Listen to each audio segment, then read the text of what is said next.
Bienvenue à tous sur Game Parler. Salut tout le monde. Aujourd'hui, on s'attaque à un film qui cogne fort, Le Diamant de sang. Ah oui, Blood Diamond en VO.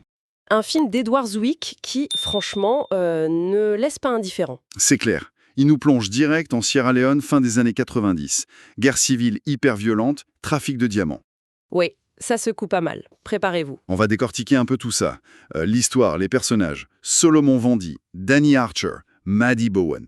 Et puis, le contexte historique derrière. Exactement. Accrochez-vous, on y l'a. Alors pour commencer, juste pour rappeler le cadre. Sierra Leone, fin 90. C'est le chaos total, une guerre civile, d'une brutalité assez dingue.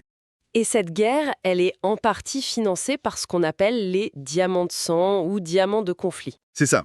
Des diamants qui sont extraits dans des zones de guerre, souvent par des gens forcés, et vendus illégalement pour acheter des armes, quoi. Le film le montre sans détour, c'est cru, c'est direct. Carrément. Et au milieu de tout ça, on a Solomon Vandy. C'est Djimon Hounsou qui le joue magnifiquement. Un pêcheur mendie, sa vie est complètement dévastée. Il est capturé par les rebelles du RUF. Le Front Révolutionnaire Uni, ouais. Il le force à bosser dans les mines de diamants. Son seul but, vraiment, c'est de retrouver sa famille. Surtout son fils, Dia, qui a été enlevé et, pire encore, transformé en enfant soldat. C'est juste terrible. Et c'est lui, Solomon, qui par un hasard incroyable, trouve un diamant rose énorme, une pierre vraiment exceptionnelle. Il arrive à le cacher juste avant que tout parte en vrille lors d'une attaque. Ce diamant, ça devient son seul espoir, mais aussi un danger mortel. Et là en face, on a Danny Archer, Leonardo DiCaprio. Ah, Danny Archer, l'ancien mercenaire rhodésien, un peu cynique, un peu magouilleur. Complètement. Il est devenu contrebandier de diamants. Lui, ce qu'il voit dans le diamant de Solomon, dont il entend parler en prison, c'est son ticket de sortie. Son passeport pour quitter l'Afrique, comme il dit. Voilà. Leur rencontre en prison, c'est le déclencheur. Danny propose un deal.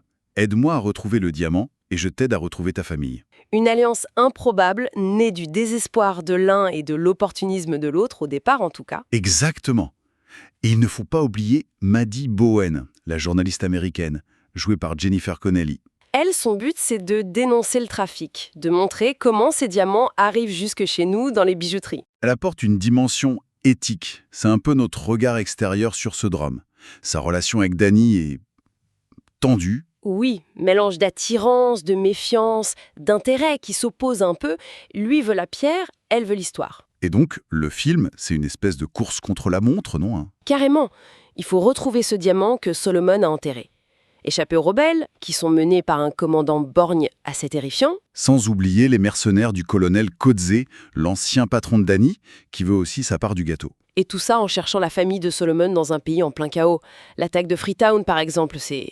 Waouh! C'est hyper réaliste, très immersif, presque documentaire par moments, dans la façon de filmer le chaos. Mais le truc le plus poignant, je trouve, c'est vraiment la quête pour retrouver Dia. Ah oui, le voir, cet enfant complètement endoctriné, conditionné, au point de menacer son propre père. C'est glaçant. Ça te montre l'horreur absolue de l'utilisation des enfants soldats, la déshumanisation. Et ça nous amène au thème du film. La cupidité, évidemment, la violence extrême de la guerre. Le traumatisme aussi. Mais il y a aussi le sacrifice, la rédemption, surtout pour Danny en fait. Oui, son évolution est super intéressante.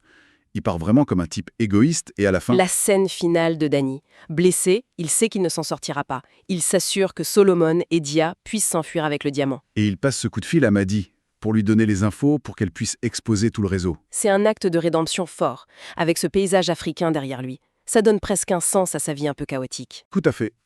Et ça renforce le message. Nos choix, même l'achat d'un bijou, ça peut avoir des conséquences terribles ailleurs. Le film a d'ailleurs vraiment contribué à une prise de conscience. Il a mis un coup de projecteur sur le processus de Kimberley. Oui, ce système de certification qui est censé garantir que les diamants ne financent pas les conflits. Même si, on sait qu'il a ses limites et ses failles. C'est sûr. Mais le film a eu cet impact médiatique et politique. Franchement, Le Diamant de sang, c'est plus qu'un film d'action. C'est intense, émouvant, nécessaire. Les acteurs sont incroyables. Djimon Hounsou est bouleversant, DiCaprio est parfait dans ce rôle complexe.